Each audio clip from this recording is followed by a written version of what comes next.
안녕하세요. 부동산 학개론 이동규입니다. 자, 이제 지난 시간에 이어서 우리 최종 마무리라기보다는 좀 최종 간단 요약 두 번째 강의 시간입니다.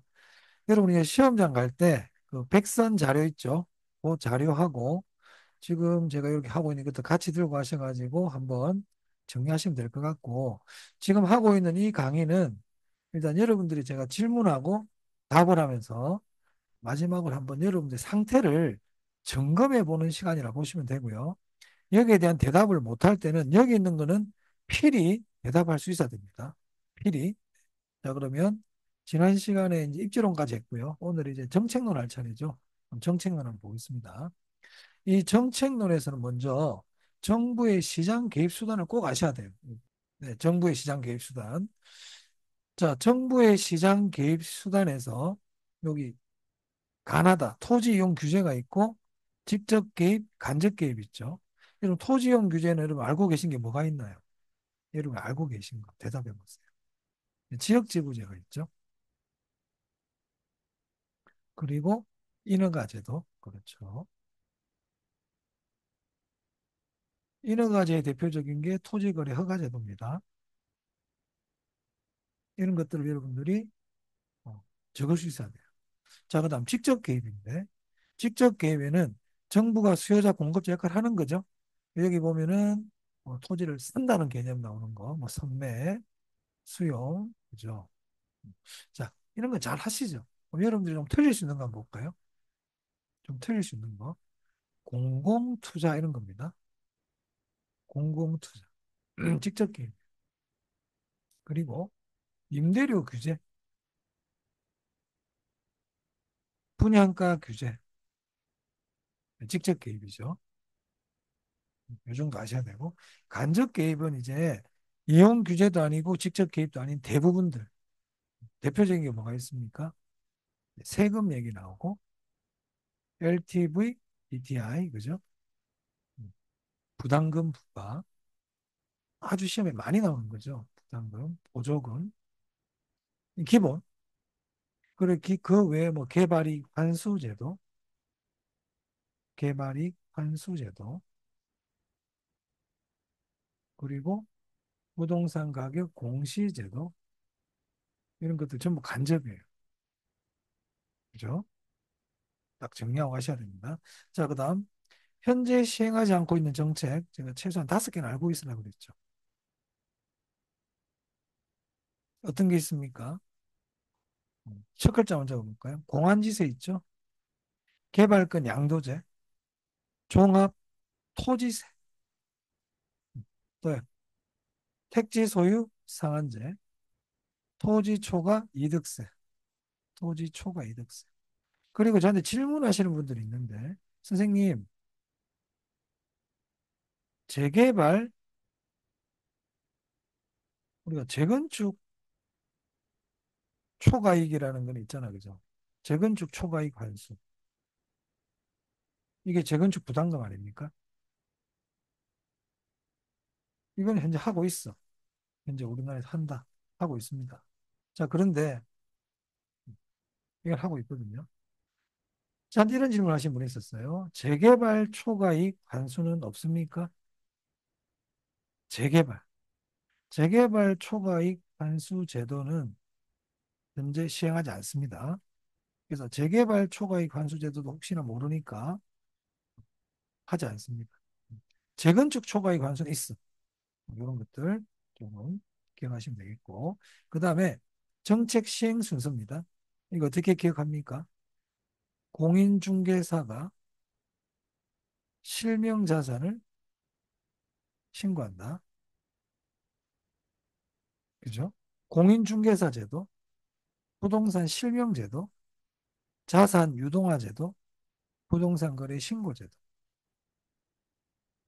이런 거 여러분 지금 다 얘기할 수 있어야 돼요.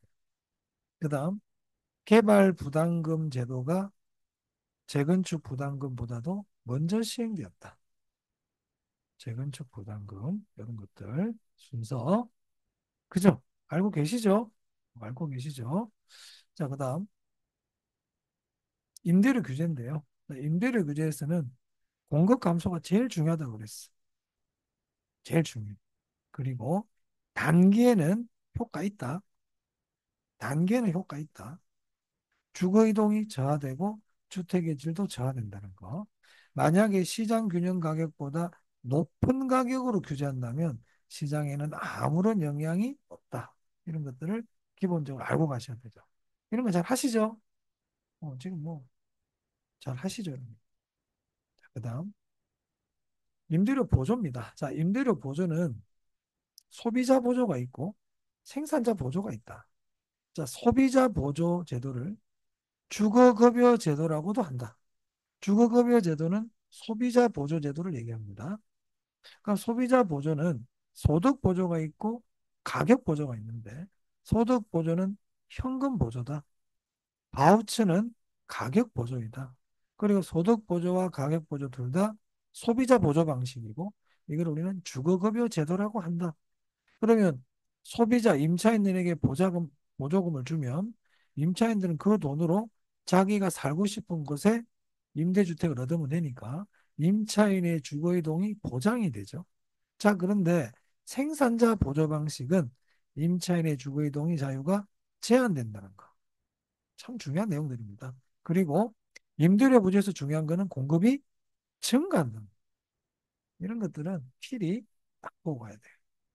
아시겠죠? 자, 그다음 공공임대주택입니다. 자, 공공임대주택은 생산자 보조 방식. 생산자 보조. 그러니까 당연히 이것도 주거이동의 자유가 제한되겠죠? 제한됩니다. 직접 개입.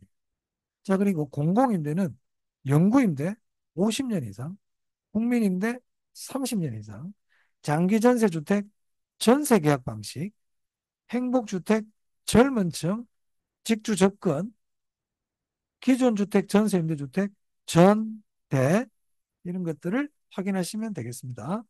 공공임대주택까지 봤고요. 자, 그 다음에 그 밑에 보시면 민간임대주택이 나오는데 자, 민간임대주택은 종류가 크게 두 가지 있어요. 공공지원 민간임대와 어이구, 제가 수정할게요. 장기 일반 민간임대주택이 있습니다. 장기 일반 민간임대주택, 장기 일반 민간임대주택이 있어요. 자, 그런데 둘 다 임대 기간이 둘 다 10년입니다. 10년, 둘 다 10년입니다. 10년 이상. 요거 좀 기억하시면 될 것 같습니다. 자, 그다음 여러분 민간임대 사업자가 있거든요. 민간임대 사업자. 이게 자꾸 이렇게 찍히네요. 왜 이랬지? 음. 자, 임대사업자는 임대주택이 1호 이상이면 된다는 거. 임대사업, 임대사업자가 되려면 민간 임대주택을 1호 이상 가지고 있으면 임대사업자가 될 수 있습니다. 1호 이상, 1호 이상. 이런 것들도 참고로 보시면 좋겠습니다. 자, 그래서 민간임대주택 봤고요. 자, 그 다음에 정책론에서 PIR이라는 게 있죠. PIR. PIR. 클수록 주택 구입이 어렵다. PIR이라는 거는 주택을 구입하는데 소요되는 기간을 얘기하는 거예요. 클수록 주택 구입이 어렵다. 자, RIR입니다. RIR도 클수록 임차인의 부담이 커진다는 겁니다. 그래서 PIR과 RIR이 커진다는 말은 안 좋다는 거죠. 안 좋은 거예요. 자, 그럼 근거 법률인데요. 근거 법률. 자, 먼저 부동산 거래 신고 등에 관한 법률과 관계되는 제도가 대표적인 세 개 있어요. 토지거래 허가제, 선매, 부동산 거래 신고제. 그럼 여러분, 토지거래 허가제 나온 김에 여기서 뭐 하나 우리 또 알고 있어야 될 게 누구에게 허가를 받죠? 토지거래 허가를 시군구청장에게 허가받죠. 네. 이용 규제입니다. 허가니까 이용 규제. 선매 그러면 알고 있는 게 중요한 게 뭐예요? 수용 그러면 안 되죠. 협의 매수라 그랬죠. 자, 부동산 거래 신고제에 대해서 우리가 알아야 되는 게 뭡니까? 계약 체결일로부터 계약 체결일로부터 30일 신고해야 되죠. 자, 그다음 주택법과 관계되는 게 분양가 규제하고요. 투기 과열지구. 분양가 규제, 투기 과열지구는 주택법. 그럼 우리 분양가 규제에서 두 가지만 얘기해 볼까? 분양가 규제도 두 가지만. 공급 감소, 그리고 뭐 어떤 게 있나요? 도시형 생활주택. 자, 도시형 생활주택은 분양가 규제를 합니까? 안 합니까? 안 하죠. 적용 배제. 뭐, 한 개만 더 얘기한다면 투기 수요. 이 정도 얘기할 수 있겠네요. 자, 그 다음, 재건축 초과이익 환수에 관한 법률, 재건축 부담금, 재개발 부담금이라는 건 없다. 재개발 부담금 그러면 안 됩니다. 재건축 초과이익 환수에 관한 법률은 재건축 부담금. 그리고 이 부동산 실명제는요, 부동산 등기법이 아니고요. 부동산 실권리자 명의 등기에 관한 법률입니다. 그러니까 여기 실명제 그러면 실명이라는 게 법률 이름이 나와요. 실명. 그래서 부동산 실명제는 등기법이 아니다. 그다음 용도지역입니다. 자, 용도지역에서는 용도지역. 자, 첫째, 이 용도지역은 중복 지정이 안 되죠. 중복 지정이 안 됩니다. 두 번째, 용도지역은 도, 관, 농, 자죠. 도시지역, 관리지역, 농림지역, 자연환경 보전지역. 자, 그럼 여기서 도시지역은, 도시지역은 다시 주, 상, 공, 녹입니다. 그렇죠. 자, 주거지역 한번 볼까요? 주거지역은 전, 일, 준이 됩니다. 전용, 일반, 준주거. 전용은 1종과 2종으로 나눕니다. 일반은 1, 2, 3종으로 나눕니다. 그럼 전용 1종은 뭔가요? 단독주택. 2종은요? 공동주택. 자, 일반의 1종은 저층, 저층, 중층. 저층이죠. 그 다음 얘는요? 중층. 얘는요? 중고층이죠. 층을 가지고 나눈다는 거. 그리고 전용은 제가 뭐라고 그랬어요? 전량 1편, 양호한. 일반은요? 편리한.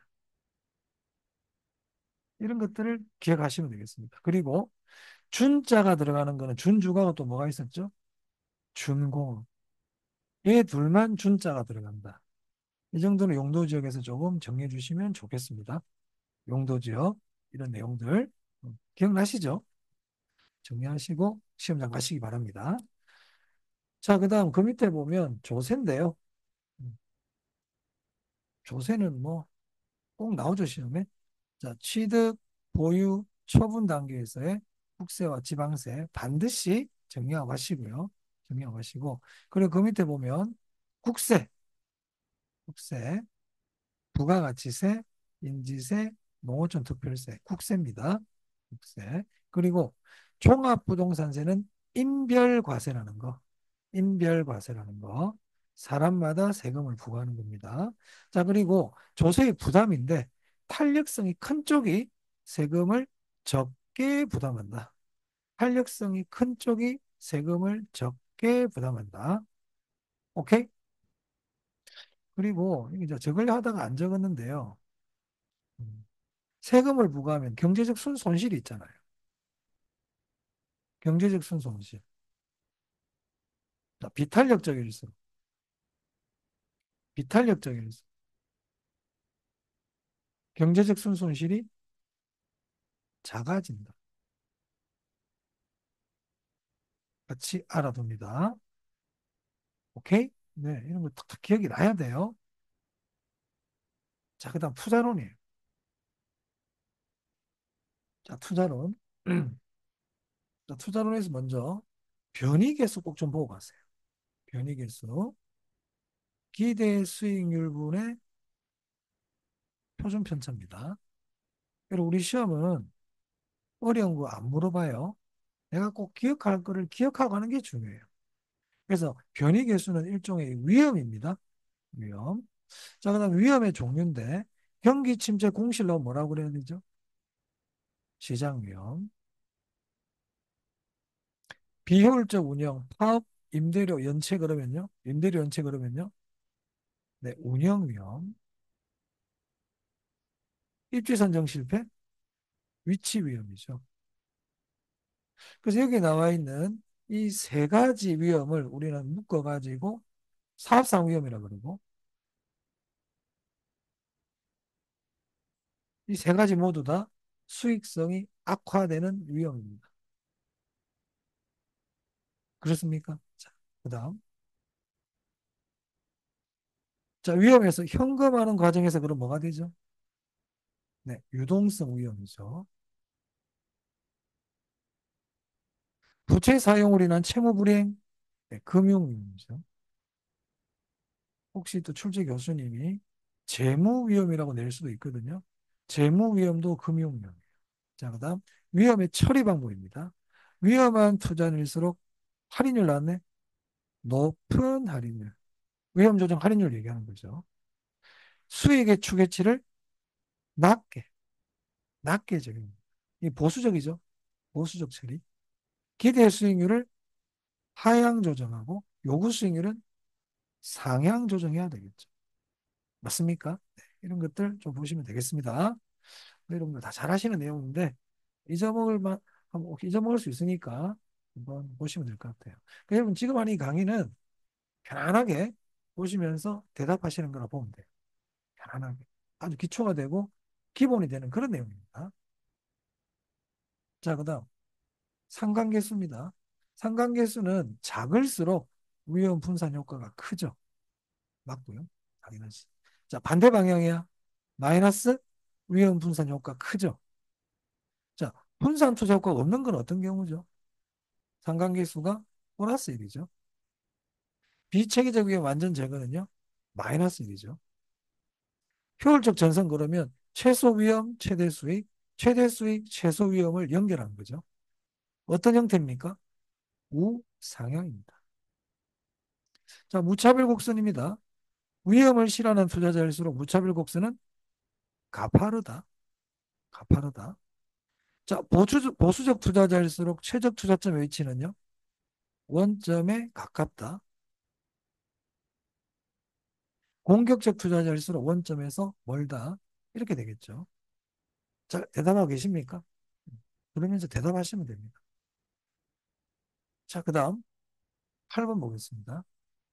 자, 내부 수익률은 복수가 존재할 수 있나요? 존재할 수 있죠. 자, 내부 수익률법은 요구 수익률을 사전에 미리 정할 필요가 없다? 그렇습니다. 왜냐하면 내부 수익률법은 할인율로 내부 수익률을 쓰기 때문에 요구 수익률을 미리 정할 필요가 없습니다. 하지만 순영가법은 요구 수익률을 사전에 미리 정해야 됩니다. 됐나요? 자, 그 다음 어림셈법 있죠. 성수법과 수익률법은 외웁니다. 성수법과 수익률법은 반드시 외우고 갑니다. 외우고 가세요. 역수관계하고 다 외우셔야 돼요. 그리고 순소득 성수를 자본 회수 기간이라고 그랬죠. 이것도 같이 알아두시기 바래요. 자, 그다음 총부채 상환 비율, 대부 비율이 높을수록 총부채 상환 비율, 대부 비율이 높을수록 이게 무슨 말인가요? 뭐 대출을 많이 해준다는 얘기죠. 대출을 많이 해주니까 은행 입장에서는 채무 불이행 위험이 커지죠. 맞습니다. 맞다. 자, 정해 지렛대 효과 발생 조건 한번 얘기해 보실래요? 정해 지렛대 효과 발생 조건 얘기할 수 있어야 되는데 총 자본 수익률이 저당 수익률보다 커야 되죠. 얘기할 수 있어야 돼요. 자, 부채 비율을 조정하면 부의 지렛대 효과를 정의 지렛대 효과로 전환할 수 있다? No, 안 된다. 안 된다. 부가 정이 되고 정이 부과되려면 이자율이 변해야 된다. 내부 수익률법은 내부 수익률과 요구 수익률을 비교한다? 오케이. 내부 수익률이 클 때 투자하죠.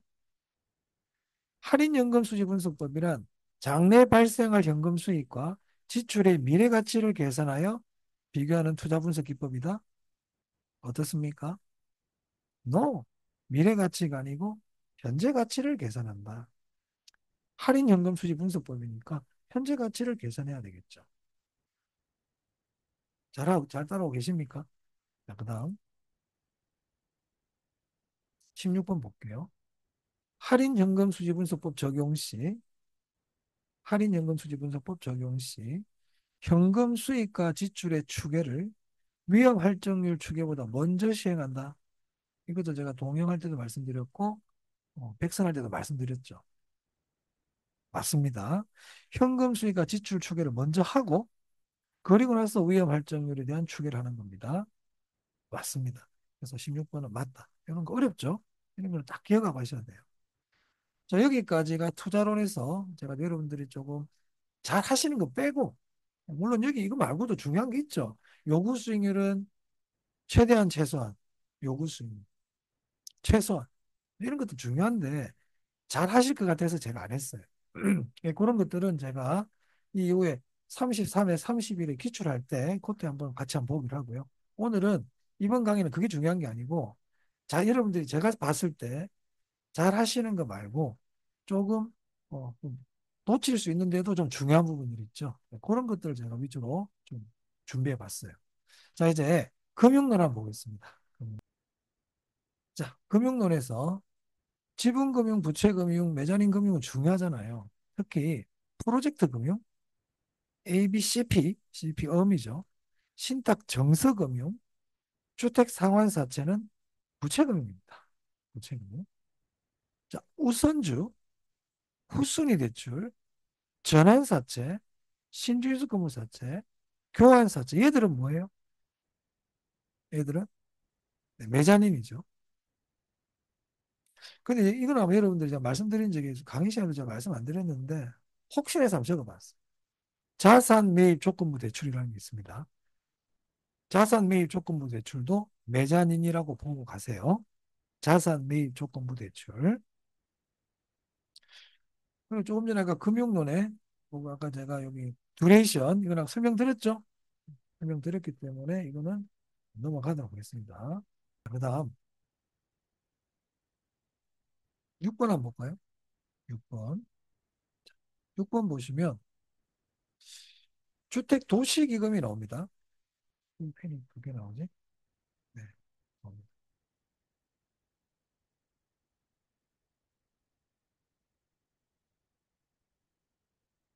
자, 6번 한번 보겠습니다.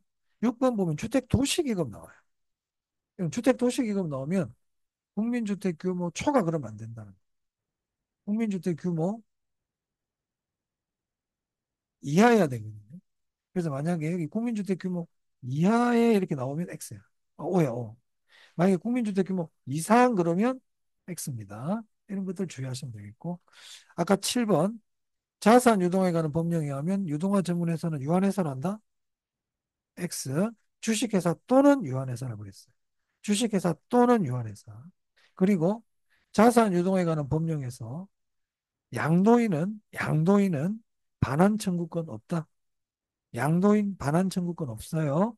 그런 것들도 좀 같이 보시면 되겠고 이거 말고도 어, 자산 유동에 관한 법령에서 매매 교환에 의해서만 양도한다고 그랬죠. 매매 교환, 매매 교환, 매매 교환.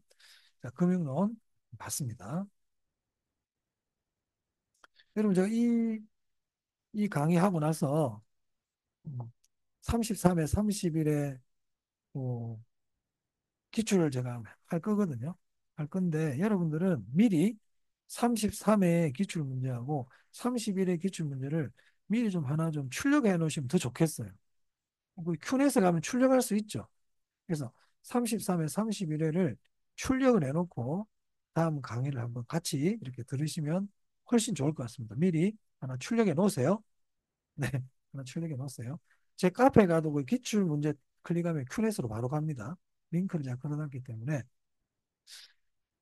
그리고 이 자료는 제가 저번 1편 강의에서 말씀드렸지만, 제 카페에 자료 좀 부탁한다고 메일 주소를 글을 남겨주시면 그분께는 제가 메일로 보내드리겠습니다. 자료를. 자, 부동산 개발입니다. BTO, BOT, BTL, BO 방식 꼭 확인합니다. 그럼 여러분, B가 뭐예요? 건설, 준공이죠. T는요? 네, 정부, 지자체 소유권을 이전하는 거죠. 소유권 이전 또는 귀속. O는요, 운영, L은요, 임대차라 그랬습니다. 자, 그래서 B, 건설 준공, T, 이전 귀속인데 정부 지자체의 소유권 이전하는 겁니다. 민간이 소유권 갖는 거 아니에요. 자, 그리고 자, 이런 말씀도 드렸죠. BTO 또는 BOT 얘들처럼 이렇게 O가 들어가면 자체적으로 수익이 가능하다는 거죠. 수익 가능 시설이죠. 어떤 게 있었습니까? 도로, 터널 이런 것들이고 만약에 BTL, BTL, BLT 이런 것들은 L자가 들어가잖아요. L자가. 이렇게 L자가 들어가는 것들은 자체적 수익이 어렵다고 그랬습니다. 기억납니까? 그래서 뭐 도서관이나 그죠? 뭐 군인 아파트, 학교 뭐 이런 거라고 그랬어요. 수익이 어려운 거. 얘는 L이 들어간다는 거. 자, 그다음 흡수율 분석 볼게요. 흡수율 분석은 시장성 분석할 때 합니다. 그리고 추세 분석이고요. 미래를 예측하는 게 목적이다. 자, 시장성 분석, 매매, 임대 가능성 분석, 토지 신탁은요, 개발 신탁이라고도 그래. 토지 신탁은 개발 신탁이야. 개발 신탁. 담보 신탁 나오면 담보라는 말이 나오면 땡큐고요. 이게 없으면 대출이라는 말을 찾으시면 되겠다. 담보 신탁, 대출. 그래서 부동산 개발론에서 지금 5가지, 이 정도는 필히 알고 가자. 필히 알고 가자. 자, 그 다음에 부동산 관리입니다. 부동산 관리. 뭐 자가 관리, 자기 관리, 직접 관리. 종합적 관리가 유리하다고 그랬죠. 그리고 의사결정이 신속합니다. 불필요한 인건비가 나가요. 그 이건 여러분들 잘 하시는데 기밀 유지, 보안에 있어가지고 유리하죠. 좀 위탁 관리는 전문가에게 맡기기 때문에 소유와 경영의 분리 그러면 되겠고 건물과 부지의 부적응 개수는 기술적 관리죠. 기술적 관리 이런 것들 좀 보시면 될 것 같습니다. 자, 그 다음에 부동산 마케팅입니다. 자, 부동산 마케팅 한 문제 정도 나오는데 자, 여기 보시면 먼저 자, 적응 가격 전략으로 나와요. 적응 가격 전략 어디 봐야 돼요? 동일 유사한 제품 가격을 다르게 여길 봐야 되죠. 맞네요. 자, 시가 전략 추종 모방 신축 가격 전략 위치 방위 층에 따라 다른 가격 침투 가격 전략은 저가 전략. 자, 시장 점유 마케팅 그럼 항상 뒤에 공급자인지를 봐야 돼. 공급자 중심 마케팅이야. 대표적인 게 STP, 4P 믹스. 자, 여기서 S가 뭡니까? 세분화. 세분화는 고객을 나누는 거예요. 고객을 나눈다. P, 포지셔닝이죠. 위치, 각인, 이런 말 나온다고 그랬어요. 자, 4P 할 때 P에 프로모션이 들어갑니다. 프로모션. 여기 포지셔닝 그러면 안 돼요. STP의 P하고 4P 믹스의 P가 섞이면 안 된다. 이거 혼돈하면 안 됩니다. 잘 구별할 수 있어야 됩니다. 자, 부동산 마케팅, 시장점의 마케팅까지 봤어요. 자, 그 다음,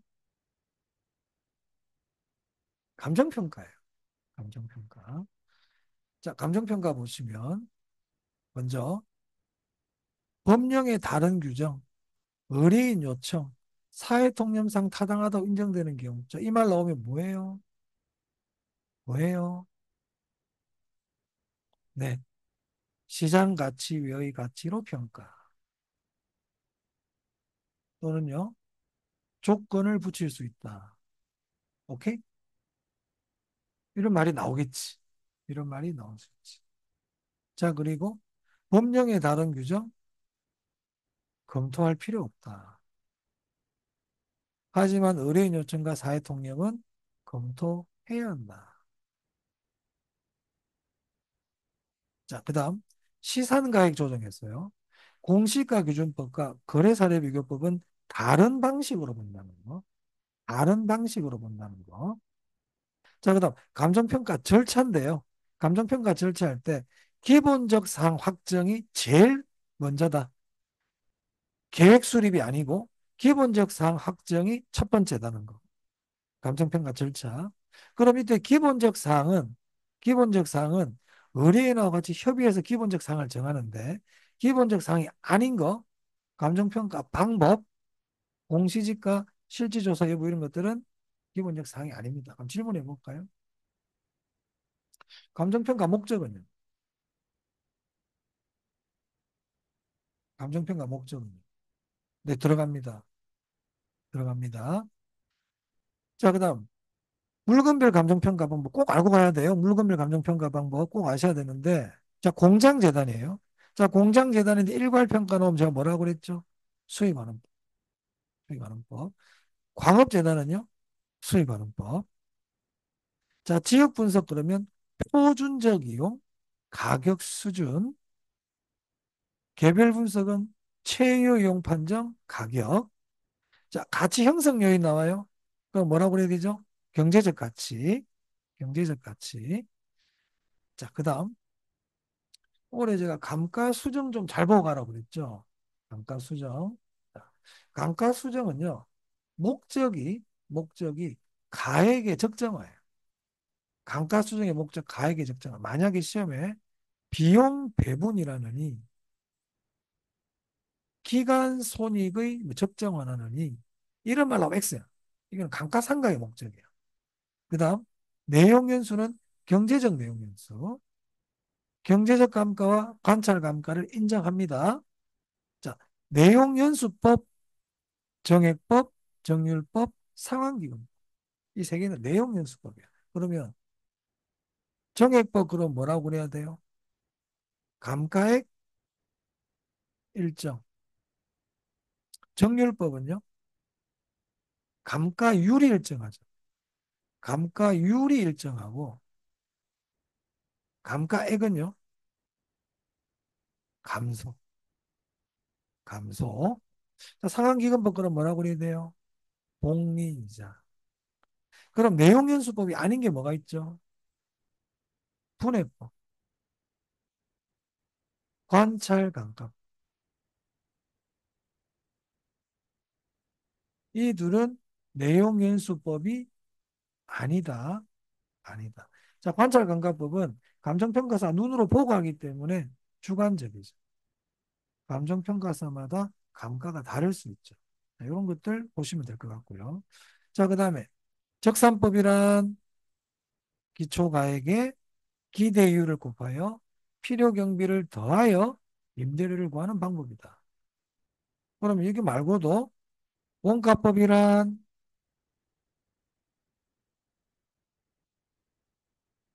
수익환원법이란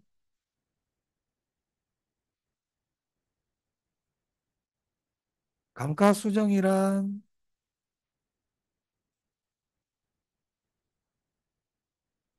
이런 거 들으면 대답할 수 있어야 되잖아요. 할 수 있어요? 원가법이란 제 이거를 할 줄 알아야 돼. 제조달원가에 감가수정을 하여 가액을 구하는 방법이죠. 수익환원법이란 장래 순수익이나 미래 현금 흐름을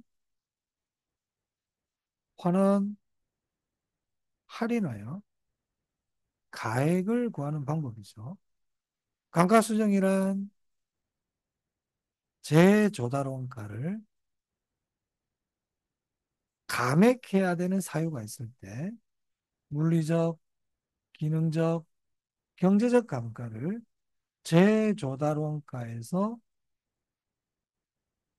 공제하여, 공제하여 기준 시점에 항상 기준 시점입니다. 기준 시점에서 제조달원가,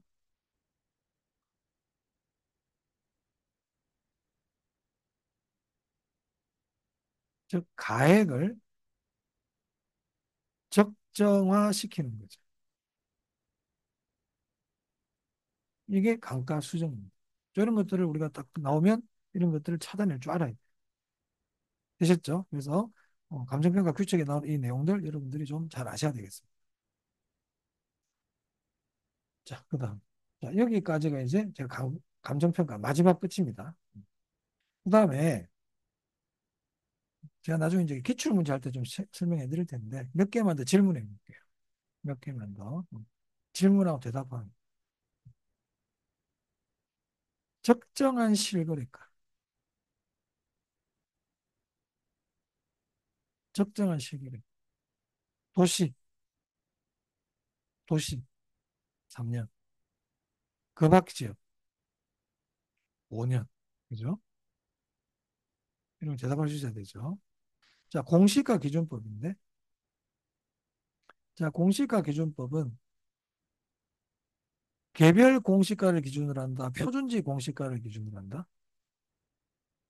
표준지 공시지가 기준. 그죠? 사정 보정합니까? 사정 보정은 하면 안 된다. 자, 시점 수정할 때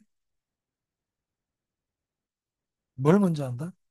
지가 변동률. 그 다음에 생산자 물가 상승률. 이렇게 사용한다 그랬죠? 네. 자, 그래서 지난 시간과 이번 시간 두 시간에 걸쳐서 두 번의 강의를 걸쳐서 짧죠? 얼마 안 됩니다. 이 정도는 여러분들이 제가 지금 말씀드린 것처럼 딱 보고 대답할 수 있을 정도가 돼야 됩니다. 그래서 지난 시간과 이번 시간 거를 자료를 보면서 묻고 대답하는 연습을 좀 해주시고요. 그리고 다음 시간에는 제가 33회, 33회 기출문제를 띄워놓고 어떤 게 중요한 말이고 이 33회 기출문제를 보면서 올해 35의 어떤 형태에도 예상이 가능한지도 같이 말씀을 드리겠습니다. 다음 시간 강의 듣기 전에 미리 한번 출력을 해놓고 좀 계시면 좋을 것 같아요. 그리고 33회 문제를 풀어봤는데요. 어, 뭐 그런 분도 계시겠지만 그래도 한번 정리한다는 차원에서 한번 보시면 좋겠습니다. 네, 지난 시간에 제가 말씀드렸지만 네, 좀 구독 1000명을 좀 넘을 수 있도록 네, 보시는 분들만 한 번만 구독을 눌러줘도 1000명 금방 넘을 것 같아요. 그럼 꼭 좀 부탁드리겠습니다. 네, 강의 들으신다고 수고하셨습니다. 네, 감사합니다.